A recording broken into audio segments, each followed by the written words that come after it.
मेरे पापा ने मरने से पहले अपनी सारी प्रॉपर्टी का एक वसीयत बनाया था, जिसमें पापा ने सारी प्रॉपर्टी मुझे और मेरी बहन में आधा आधा बांट दिया था।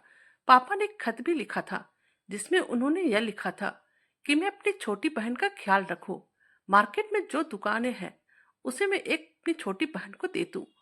और बेटा, अब वह मार्केट तुम्हारी अमानत है। जब तुम अपने छोटी बहन की विदाई करने लगो, तब तुम उसे दे देना और एक बाप की तरह उसका ख्याल रखना और उसे आशीर्वाद देना। मैं पापा की बात समझ चुका था। मेरी आंखों में आंसू आ चुके थे। मेरे पापा ने आखिरी सांस ली और फिर इस दुनिया से चले गए। जब मेरी बहन को यह पता चला कि अब पापा इस दुनिया में नहीं रहे, तो उसकी हालत बहुत ही ज्यादा खराब हो चुकी थी। वह बार बार बेहोश हो रही थी और जब भी उसे होश आता, वह पापा पापा की आवाज देकर चीखने चिल्लाने लगती थी। उसकी हालत बेहद खराब हो चुकी थी। उसे बार बार बेहोशी के दौरे पड़ते जा रहे थे, क्योंकि मेरी माँ की तो बहुत साल पहले ही इस दुनिया को छोड़कर जा चुकी थी।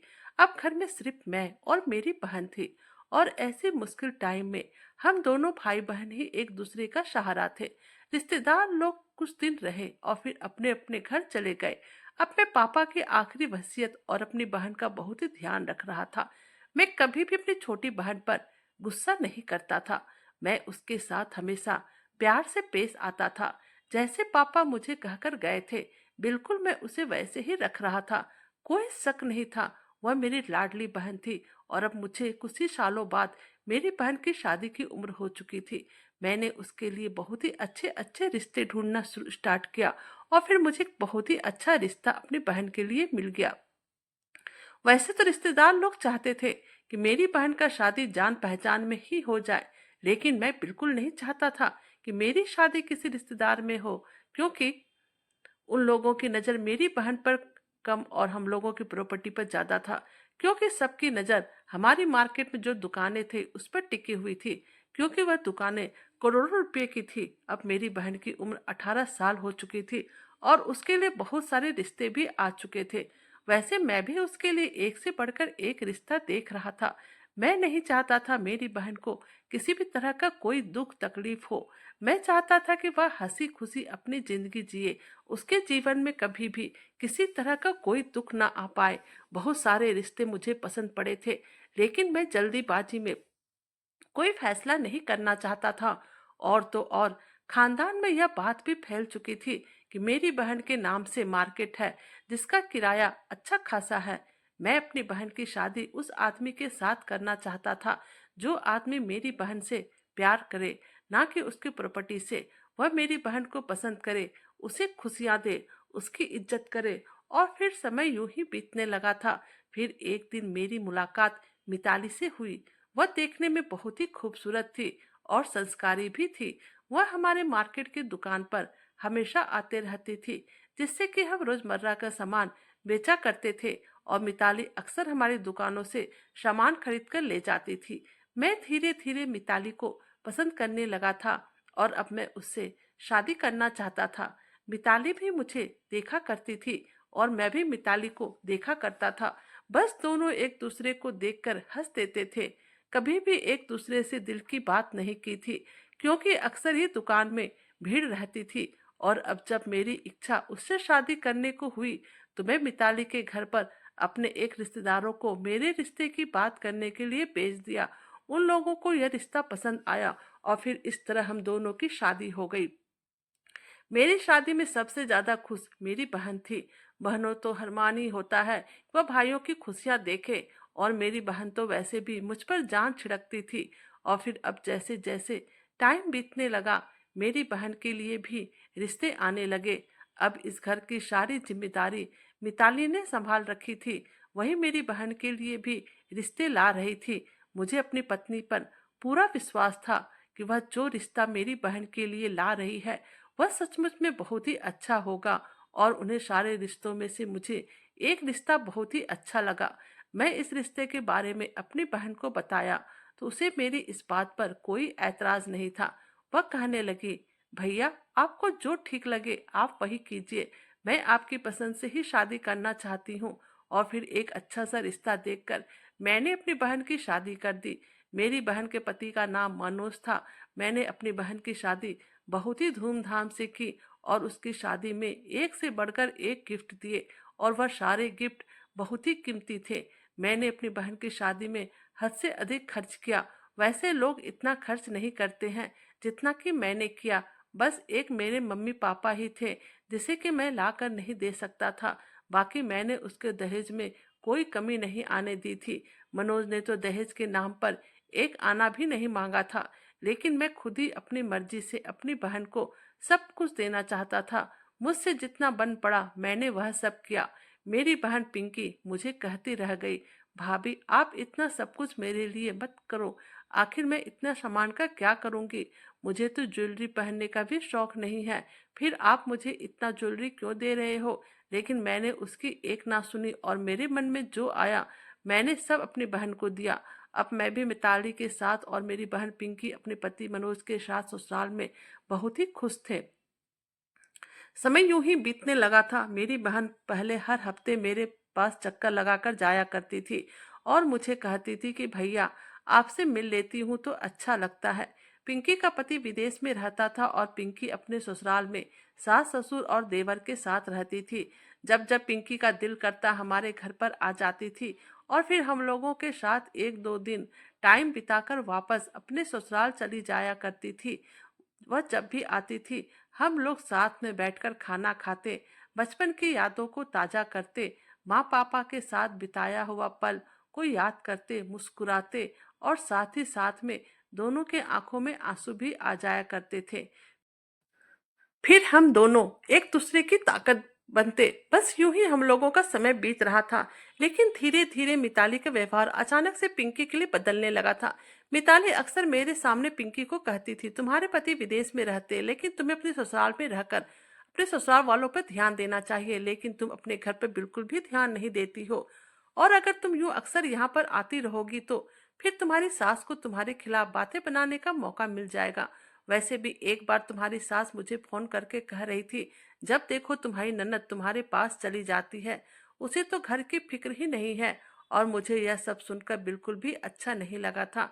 इसलिए मैं तुम्हें समझा रही हूँ, तुम अपने घर पर और अपने सास ससुर पर ज्यादा ध्यान दो और किसी को भी मत बोलने का मौका दो। और फिर मेरी बहन कहीं ना कहीं समझ चुकी थी मेरी पत्नी को उसका रोज रोज आना पसंद नहीं है। फिर धीरे धीरे मेरी बहन ने भी मेरे घर आना बहुत ही कम कर दिया। कोई खास मौका होता या त्योहार होता या फंक्शन होता तो आती। इस हमसे पहले भगवान ने उसकी गोद भर दी और वह एक खूबसूरत बच्चे की माँ बन गई। उसने एक बेटे को जन्म दिया था, लेकिन अभी मैं और मिताली माँ बाप नहीं बन पाए थे और हम लोगों को कोई औलाद भी नहीं हुआ था। मैं कभी कभी जब मिताली को बच्चे के बारे में कहता तो वह मुझे बहुत सारी भाषण सुना देती थी और मेरा मुंह बंद करवा देती थी। मैं हमेशा उसे यही कहता था कि भगवान को ना जाने क्या स्वीकार है, हमें बच्चा देगा यह भी नहीं। उसकी बातों से मैं अंदाजा लगा चुका था कि मिताली को बच्चों में कोई खास दिलचस्पी नहीं है, बल्कि वह आजाद रहना पसंद करती है। उस दिन मैं मार्केट में मौजूद था जब मुझे कॉल आया और यह कॉल सुनकर मेरे पैरों तले जमीन निकल गई, क्योंकि मेरे बहनों का विदेश में बहुत ही भयंकर एक्सीडेंट हो गया था जिसमें उनकी मौके पर ही मौत हो चुकी थी। मेरी बहन ने जब यह सुना तो उसे तो बहुत ही बड़ा सदमा लगा।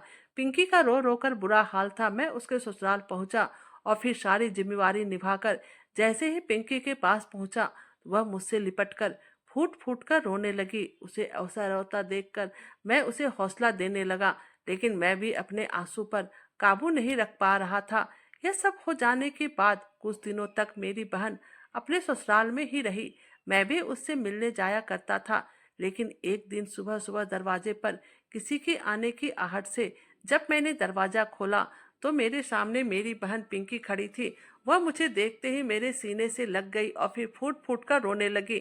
सुबह सवेरे उसे इस हालत में देखकर बिल्कुल भी घबरा गया। फिर कहने लगा, तुम ठीक तो हो ना? इस वक्त इतनी सुबह यहाँ पर क्या कर रही हो? पिंकी रोते हुए कहने लगी, भाई मेरे ससुराल वालों ने मुझे घर से निकाल दिया है। कहते हैं हम तेरा खर्चा नहीं उठा सकते, तू अब अकेले नहीं है, तेरे पास एक बच्चा भी है, कल को उसका खर्चा भी बढ़ जाएगा। उन लोगों ने धक्के मारकर मुझे घर से निकाल दिया। सारी रात मैंने सड़क पर बिताया है और जैसे तैसे इस घर तक पहुंची हूँ। अपनी बहन पर यूं जुल्म होता देख मुझे बहुत ही ज्यादा गुस्सा आने लगा। फिर मैंने बहन को घर पर बिठाया और उसके ससुराल चला गया। और वहां पहुंचकर मैंने उसके देवर के साथ खूब लड़ाई झगड़ा किया, लेकिन वह लोग तो कुछ सुनने को तैयार ही नहीं थे। कहने लगे, भाई मर गया तो रिश्ता भी खत्म हो गया, अब जब भाई ही नहीं है तो उसका हिस्सा हम लोगों को नहीं देंगे। यह घर जायदाद सब हमारी है, इसमें पिंकी का कोई भी हिस्सा नहीं है और ना ही उसके बच्चों को हिस्सा मिलेगा। मम्मी पापा ने यह सारी जायदाद मेरे नाम कर दिया है और अब तुम जा सकते हो। मैंने कहा, नहीं, तुम देख लेना, मैं पुलिस को लेकर आऊंगा और तुम्हें जेल भेज कर रहूंगा। मेरी बहन अकेली नहीं है, अभी उसका भाई जिंदा है और मैं उसे सारी उम्र बिठाकर खिला सकता हूँ और तुम लोगों से अच्छा उसका रख सकता हूँ और आगे भी रख लूंगा। फिलहाल मेरी बहन अब मेरे साथ ही रहने लगी, लेकिन यह बात मिताली को अच्छा नहीं लगा और अब वह सारा काम पिंकी से ही करवाने लगी। पिंकी सारा दिन घर का काम करती, खाना बनाती, लेकिन इतना सब करने के बाद भी मिताली पिंकी पर हर वक्त हुक्म ही चलाते रहती थी। फिर एक दिन मिताली मुझे कहने लगी, क्यों ना हम पिंकी की दूसरी शादी करवा देते हैं। पिंकी जवान है, खूबसूरत है, इसके लिए तो कोई भी रिश्ता मिल जाएगा।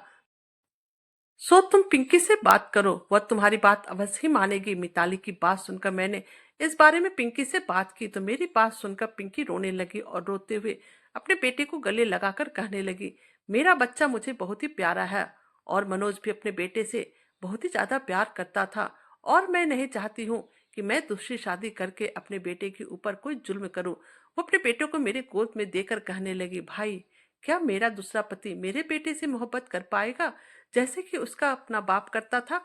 मेरा पति तो मेरे बेटे अपने जिगर का टुकड़ा कहा करता था और अगर मेरे दूसरा पति मेरे बेटे को मारेगा, डांटेगा तो मैं इसे बिल्कुल भी बर्दाश्त नहीं कर पाऊंगी। मैं अपने बेटे के साथ ही बहुत खुश हूँ, इसलिए मैं कभी भी शादी नहीं करूंगी। पिंकी की बात सुनकर मैं चुप हो गया। फिर कुछ सालों बाद मेरे घर में भी खुशखबरी आने वाली थी। एक दिन पत्नी की तबीयत खराब हुई, डॉक्टर के पास लेकर गया तो पता चला माँ बनने वाली है। मैं तो खुशी से हवाओं में उड़ रहा था, लेकिन मुझसे ज्यादा खुश पिंकी थी और कहने लगी, मैं सारे घर की जिम्मेदारी संभाल लूंगी, भाभी का ध्यान भी रखूंगी ताकि उनके सेहत पर बुरा असर ना पड़े। इस तरह मेरी बहन पूरे घर की जिम्मेवारी संभाल ली। सभी लोग तो मेरी बहन को नौकरानी ही समझने लगे थे। वह सारा दिन काम करती और फिर रात में अपनी भाभी की पाँव भी दबाती थी और मिताली हर काम उसी से करवाती थी। और फिर कुछ दिनों के बाद ही भगवान ने मुझे भी एक बेटे का बाप बना दिया। मेरी बहन ने जब पहली बार मेरे बेटे को अपनी गोद में उठाया तो खुशी से रोने लगी और भगवान का धन्यवाद करने लगी। वह मंदिर में रोज सुबह शाम भोग लगाया करती थी और अपने भतीजे और बेटे की सलामती की भगवान से हमेशा प्रार्थना करती रहती थी। लेकिन यह सब चीज मेरी पत्नी को बर्दाश्त नहीं हो रहा था। वह बेमतलब का पिंकी को डांट दिया करती थी और हमेशा पिंकी के खिलाफ मेरे कान भरती रहती थी। मैं भी अपनी पत्नी की बातों में आकर अब पिंकी के लिए बुरा सोचने लगा था। अब तो मैं भी पिंकी को कभी कभी डांट देता था, लेकिन उसने कभी भी अपने मुंह से एक शब्द नहीं निकाला था और सिर्फ मुस्कुराकर ही जवाब देती थी। अब मेरी पत्नी मिताली को लगने लगा कि पिंकी को तो कुछ फर्क ही नहीं पड़ रहा है, वह तो आराम से रह रही है, तो वह पिंकी के खिलाफ तरह तरह की प्लानिंग करने लगी। अब हमारा बेटा चलने लगा था और एक टाइम वह भी आया जब मेरा बेटा बोलने लगा काबिल हुआ।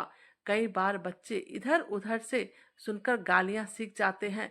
मेरे बेटे ने भी गालियां सुनी थी और उसे याद कर लिया था। वह अक्सर गुस्से में मेरी बहन के बेटे को गाली दे दिया करता था और उसे कुत्ता कह दिया करता था। एक दिन मेरा बेटा खेल रहा था, उसी वक्त पिंकी आई और मेरे बेटे को गोद में उठाकर प्यार करने लगी और उसके गाल पर जोर से किस कर दिया। मेरा बेटा वहीं पर गुस्से से अपनी बुआ को गाली देने लगा और अपनी बुआ को कुत्ता कहकर बुलाने लगा था और उसकी नाराजगी को देखकर मेरी बहन हंस दिया करती थी। उसके मुंह से यह सब सुनकर मेरी बहन उससे और भी ज्यादा प्यार करने लगती थी। एक बार जब मेरे सामने उसने पिंकी को गाली दे दी तो मैंने उसे डांट चुका था, खबरदार जो दोबारा तुमने बुआ को गाली दी तो फिर मैं मिताली को भी डांटा और उसे आंखें दिखाया कि जब गालियां निकाले तो उसे डांट दिया करो, मारो। लेकिन मिताली उल्टा मुझे ही कहने लगी, तुम्हारी बहन का लड़का हमेशा गाली देते रहता है, उसी से इसने यह गाली सीखी है। तुम्हारी बहन अपनी औलाद को सर पर चढ़ाकर रखती है, हर टाइम मेरा बच्चा उसके साथ रहता है, उसने ही इसको बिगाड़ा है। हकीकत क्या थी मैं जानता था। फिर भी मेरी दिलचस्पी अपनी बहन और भांजे से कम होने लगी थी। एक टाइम यह भी आया जब मेरा भांजा स्कूल जाने के काबिल हो गया। मेरी बहन मेरे पास आई और कहने लगी, भाई मेरा बेटा 5 साल का हो गया है, उसका एडमिशन स्कूल में करवाना है। मिताली वहीं पर बैठी थी। मैं अपनी बहन को इस बारे में कुछ कहा था, इससे पहले मिताली खर्चा का रोना लेकर बैठ गई और महीने का खर्च का किताब मेरे सामने लाकर रख दी और कहने लगी, एक तो महंगाई बढ़ती जा रही है, 100 खर्च है, कहाँ से पूरे होंगे। अगर यह बच्चा भी स्कूल जाने लगे तो हमारा तो खर्चा पूरा ही नहीं हो पाएगा। मैं भी अपनी पत्नी को हाँ में हाँ मिला रहा था। कहने लगा, सब्र करो, रुक जाओ, 1-2 साल के बाद तुम्हारे बेटे का दाखिला करवा देंगे। फिलहाल महंगाई बहुत ही ज्यादा हो चुकी है, मार्केट में किराएदार पैसे भी नहीं दे रहे हैं। जबकि आज ही मैं सब्जी और किराया लेकर आया था और जब पिंकी कमरे में दाखिल हुई तो मेरे हाथों में जो नोटों की गड्डी मौजूद थी, जिसे कि मैं फौरन तकिए के नीचे छुपा चुका था। मेरी बहन ने जब यह सुना, कहने लगी, भाई पहले ही मेरे बेटे की उम्र ज्यादा हो रही है, इसको तो 2 साल पहले एडमिशन करवाना था, अभी तक उसको स्कूल में नहीं डाला गया, बहुत ही लेट हो चुका है। इसकी पढ़ाई के हिसाब से इसके हम उम्र के बच्चे तो दूसरी तीसरी क्लास में पढ़ रहे हैं। अब मैं और कितना इंतजार करूं। मैं कुछ नहीं बोला था।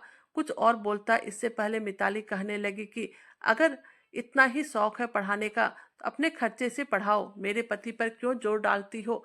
हम लोग अपने बच्चे पर खर्च कर रहे हैं या फिर तुम्हारे। मेरी पत्नी के मुंह से सुनते मेरी बहन चुप हो गई। कुछ देर के बाद कमरे से बाहर निकली तो उसके हाथ में एक बैग था। मैंने उसकी तरफ देखा। वह कहने लगी, हमारे गांव में जो पुराना मकान मौजूद था, जहां पर पहले हम रहा करते थे, लेकिन फिर इस शहर में शिफ्ट हो गए, तो मैं और मेरा बेटा अब उस घर में जाकर रह लेंगे। मैंने भी उसे नहीं रोका था, मेरी बहन वहां से चली गई। मैंने खर्च के नाम पर उसके हाथ में 1 रुपया भी नहीं रखा। गांव जाकर सबसे पहले उसने अपना जेवर बेचा और उस जेवर का कुछ हिस्सा बेचकर उसने घर में पहले खाने का सामान मंगवाया। उसके बाद एक सिलाई मशीन खरीदी और फिर सिलाई करने लगी। उसने अपने बेटे का एडमिशन गांव के ही एक सरकारी स्कूल में करवा दिया। उसका बेटा पढ़ने में बहुत ही तेज था। अब समय बहुत ही तेजी के साथ बढ़ने लगा था। मुझे भी अपनी बहन से अब खास मोहब्बत नहीं रह गई थी। वह जिए या मरे, मेरा इस उससे कोई वास्ता नहीं था। मैं मिताली और अपने बच्चों के साथ बहुत ही खुश था। धीरे धीरे टाइम बीत रहा था। अब मैं 2 बच्चों का बाप बन गया था। मेरी बहन का बेटा स्कूल में हर साल अच्छे नंबर से पास होता था और अब उसने 10 में टॉप किया था। उसको स्कूल की तरफ से स्कॉलरशिप मिला था और मेरी बहन ने उसका एडमिशन सबसे महंगे कॉलेज में करवाया था और उसका सारा खर्च सरकार दे रही थी, क्योंकि वह हर साल क्लास का टॉपर था और मेरी बहन बहुत ही खुश थी। इसी तरह उसने कॉलेज भी पास कर लिया और आगे की डिग्री पाने के लिए उसे विदेश भी जाने का मौका मिल गया। इसी सिलसिले में कुछ दिनों के लिए मेरी बहन मेरे पास आकर रहने लगी थी। फिर एक दिन मेरी बहन मुझे कहने लगी, भाई मेरे हिस्से की जो मार्केट में दुकान है, जो पापा ने मेरे नाम की थी, वह मुझे दे दो, क्योंकि पढ़ाई करवाने के लिए बेटे को विदेश भेजना है और कुछ पैसों की जरूरत पड़ रही है। मेरी सिलाई कढ़ाई से इतना पैसा मेरे पास नहीं हो पा रहा है कि मैं उसे दे पाऊं। जब मैंने यह सुना तो मैं हैरानी में पड़ चुका था, क्योंकि मुझे तो अय्याशियों की आदत पड़ चुकी थी। फिर मेरी पत्नी मुझे कहने लगी, तुम अपनी बहन को पैसे दे दो, क्योंकि 4 लाख रुपया ही मांग रही है और तुम्हें तो पता ही है कि उसके नाम पर जो दुकान है वह करोड़ों की है। अगर 4 लाख देने से उसका बेटा विदेश चल जाता है तो फिर तुम उसे दे दो। मुझे अपनी पत्नी की बात समझ में आई और मैंने अपनी बहन को 4 लाख दे दिया। इधर मेरा भी दोनों बेटा विदेश जा चुका था। मैं तो उसे सिर्फ पैसे के बल पर पढ़ा रहा था, क्योंकि उन दोनों को पढ़ाई करने में ज्यादा इंटरेस्ट था ही नहीं। जब मैंने अपनी बहन को पैसे दे दिए तो मैंने उसे कहा, जब तुम्हारा बेटा विदेश ही चला जाएगा फिर तुम अकेले गांव में रहकर क्या करोगी। वह कुछ न बोली। अब उसका बेटा विदेश जा चुका था और वहीं पर उसे अपने आगे की पढ़ाई पूरी करनी थी। करीब 4 से 5 सालों के लिए उसका बेटा पढ़ाई करने के लिए विदेश गया था। अब अकेले हो जाने के कारण मेरी बहन गांव छोड़कर मेरे पास रहने के लिए आ गई थी। वह कुछ दिनों के लिए हमारे घर पर रहने वाली थी। एक दिन मेरी पत्नी मुझे कहने लगी, देखो आगे भी तुम्हारी बहन हम लोगों से पैसे मांग सकती है, क्योंकि उसे पता है कि मार्केट में उसका भी हिस्सा है और अगर वह हिस्सा मांगने की कोशिश करेगी तो फिर पैसे कहाँ से लाओगे। ऐसे ही पैसे जाते रहे तो हमारे लिए तो कुछ बचेगा ही नहीं, हम तो सड़क पर आ जाएंगे। फिर एक दिन हम दोनों पति पत्नी ने यह फैसला लिया, क्यों न हम लोग पिंकी को मार देते हैं। वैसे भी वह अक्सर बीमार ही रहती थी, मर जाएगी तो जान छूट जाएगी। और यह जो हमेशा मन में चलता रहता है कि उसे उसका हिस्सा देना है, यह भी नहीं रहेगा। मेरा अंदर की इंसानियत अब मर चुकी थी। दौलत की चमक ने मुझे अंधा बना दिया था। मैं भूल गया कि यह वही बहन है जिसे मैंने पापा माँ के ना रहने के बाद कितना ही लाड़ प्यार से पाला था। लेकिन अब मुझे अपनी बहन से कोई भी हमदर्दी नहीं थी। मुझे तो बस अपने बच्चे और पत्नी ही दिखाई देते थे। और आज रात मैंने पिंकी के दूध में जहर का पाउडर मिला दिया और उसे अपने हाथों से पिला दिया। बहन मेरी दूध नहीं पीना चाहती थी। मैं कहने लगा, पी लो, रबड़ी दूध है, मैं सबके लिए लाया हूँ। फिर मेरी बात सुनकर मेरी बहन ने वह दूध बहुत ही प्यार से पी लिया और फिर दूध पीने के बाद वह बिस्तर से उठ भी नहीं पाई। वह बेहोशी की हालत में मेरे साथ बचपन की किस्से कहानी कह रही थी और मैं भी सिर्फ हूँ हूँ कर रहा था। जब मेरी बहन पूरी तरह से बेहोशी के आलम में चली गई तो फिर मैं बाहर से दरवाजा की कुंडी लगा दी और सुबह आकर देखा तो मेरी बहन की तड़प तड़प कर मर चुकी थी। उसके मुंह से झाग निकला हुआ था। फिर मैंने सारे सबूत को साफ कर दिया और जब वह मर गई तो उसके बाद मैं उसे अस्पताल लेकर गया। डॉक्टर ने जवाब दिया कि आपकी बहन मर चुकी है, लेकिन डॉक्टर को अभी पता चल गया था कि उसने जहर खाया है। मैंने उसे गलत कहानी सुना दी। मैंने कहा इसका बेटा घर से भाग गया है, उसी के गम में इसने अपने आप को मार डाला है। और एक चिट्ठी भी लिख दिया जिसमें उसके बेटे की एक झूठी कहानी लिखी हुई थी। मैं पिंकी के बेटों को भी उसके माँ के बारे में बता दिया। यह सुनकर उसे बहुत ही बड़ा सदमा लगा। उसकी माँ इस दुनिया से चली गई। मैं डॉक्टर के साथ मिलकर उसे पैसे देकर पोस्टमार्टम रिपोर्ट भी चेंज करवा लिया और उसे रिपोर्ट में हार्ट अटैक लिखवा दिया है। सबसे ज्यादा मैं ही दहाड़ मार मार कर रो रहा था। मेरी बहन मर गई थी, उसके हाथों से उसका अंतिम संस्कार कर दिया, लेकिन दिल ही दिल में खुश था कि चलो जान तो छुटी। अब मेरी बहन की 13वीं के बाद उसका बेटा भी विदेश चला गया, लेकिन वह अपनी माँ के लिए फूट फूट कर और तड़प तड़प कर रो रहा था और कह रहा था, माँ मैं तुम्हारा सपना जरूर पूरा करूंगा। आज मैं जो कुछ भी हूँ सिर्फ तुम्हारी वजह से ही हूँ। जो सपना तुमने मेरे लिए देखा है मैं उसे पूरा करके ही जरूर दिखाऊंगा। अब मैं अपनी जिंदगी में बड़ी आराम से बिता रहा था और अब मेरा बेटा भी जवान हो गया और कहने लगा कि हम बाहर विदेश में बिजनेस करना चाहते हैं, मार्केट बेचनी है। मैंने अपनी बहन वाली सारी मार्केट बेच दी। करोड़ रुपया हाथ आए थे। सब कुछ अपने बच्चे को दे दिया। दोनों बेटे बाहर विदेश जाकर सेटल हो गए। कारोबार शुरू कर लिया और कारोबार को बढ़ाने लगा। फिर उन दोनों ने दूसरी मार्केट को भी बेचने के बारे में कहा तो मैंने मना कर दिया, लेकिन अब मैं कमजोर हो चुका था।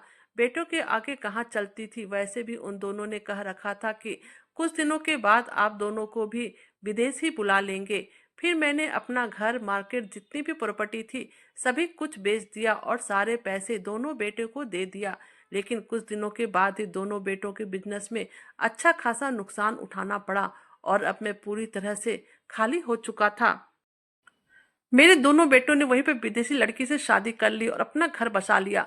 पत्नी ने जब देखा कि मैं तो अब पूरी तरह से कंगाल हो चुका हूँ तो वह तो जैसे तैसे लड़ झगड़ कर अपने बेटे के पास चली गई और वहीं पर रहने लगी। वहां पर उसकी हालत एक नौकरानी से कम नहीं थी। वह मेरे बेटे के बच्चों को संभालती थी और पूरा दिन घर में झाड़ू पोछा करती फिरती थी। बहू के इशारों पे नाचती थी। अब वह वापस मेरे पास आना चाहती थी, लेकिन मैं तो खुद यहाँ भिखारी बन गया था। बेटों के सामने हाथ फैलाने पड़ते थे, लेकिन वह पैसे नहीं भेजते थे। मजबूरन एक दिन मैं भूख से इतना तंग हो गया कि मैंने अपना मोबाइल ही बेच दिया। थोड़े दिन उससे जो पैसे मिले मैंने अपना गुजारा किया और अब मेरी किस्मत मुझे मेरे मार्केट के हिस्से पर ले आई, जहां पर कि मैं अब सारा दिन बैठे बैठे मार्केट में आते जाते सारे लोगों को देखा करता हूँ, क्योंकि मैं अब भिखारी बन चुका था। मार्केट तो वैसा का वैसा ही था, लेकिन आज मैं अपनी कुकर्म की वजह से उजड़ गया था, क्योंकि मैंने अपने माँ बाप की वसीयत नहीं मानी थी और अपनी बहन को उसका हक नहीं दिया था। आज अगर मैं अपनी बहन को उसका हक दे देता, उसका कत्ल ना करता, तो शायद मेरी जिंदगी कुछ और ही होती। मैंने अपनी मासूम बहन को सिर्फ चंद रुपयों के लिए मार डाला था। मैंने अपने हाथों से अपनी खुशियों का गला घोट डाला था, जिसकी सजा मुझे मिलनी ही थी। जिस कारण से आज मैं भिखारी बनकर सड़क पर भीख मांगता फिरता हूँ। और अब मेरा भांजा विदेश में पढ़कर लौट आया था और वह एक बहुत ही अच्छी पोस्ट पर जॉब करता है। उसकी खुद की हवेली थी। उसने मुझे ढूंढने की बहुत कोशिश की, लेकिन मुझे उसका सामना करने में डर लगता है, क्योंकि मैंने पाप ही ऐसे किए जो कि मुझे ना जीने दे रहा है और ना ही मरने दे रहा है। आज मेरी बहन की अच्छाई करने की वजह से ही उसकी औलाद इस मुकाम पे है, और अपने जन्म धरती को भी नहीं भूला, और वहीं यही आकर रहता है, और बहुत ही संस्कारी भी है। वह आज भी अपनी माँ की बरसी पर करोड़ों का भंडारा करता है और गरीबों में दान करता है। मैं उसको देखकर बहुत ही ज्यादा खुश होता हूँ, लेकिन मैं कभी उसका सामने नहीं जाना चाहता, क्योंकि मेरे गुनाहों की सजा तो मुझे मिलनी ही चाहिए थी। मेरी कहानी सुनाने का मकसद यही है कि आप जैसा कर्म करोगे आपको वैसा ही फल मिलेगा। जब तक मेरी बहन मेरे साथ थी मेरे घर में खुशियां थी, लेकिन जब से मैंने उसके साथ विश्वासघात किया, भगवान ने मुझे भी उसकी सजा दी। इसलिए मैं आपसे बस इतना ही कहना चाहूंगी कि किसी भी रिश्ते को इतना ही हद और अहमियत देना चाहिए, जिससे कि रिश्ता आसानी से चल सके। चाहे पति पत्नी का हो, माँ बेटे का हो, या फिर भाई बहन का हो। जहां आंखें बंद करके किसी रिश्ते पर भरोसा किया तो वह रिश्ता पीछे से मर जाता है। इसीलिए हर वक्त अपने दिमाग और दिल को खुला रखो। दिमाग को इसलिए खुला रखो, कहीं आप किसी के द्वारा इस्तेमाल तो नहीं किए जा रहे हो, और दिल को इसलिए खुला रखो, कहीं अपनों के साथ कोई गलत काम ना हो जाए, जो कि हमें जीवन भर पछताने के अलावा कुछ न दे। दोस्तों, हमारी कहानी कैसी लगी प्लीज कमेंट कीजिएगा। हमारे चैनल पर नए हैं तो हमारे वीडियो को लाइक, सब्सक्राइब और शेयर कीजिएगा। Thank you.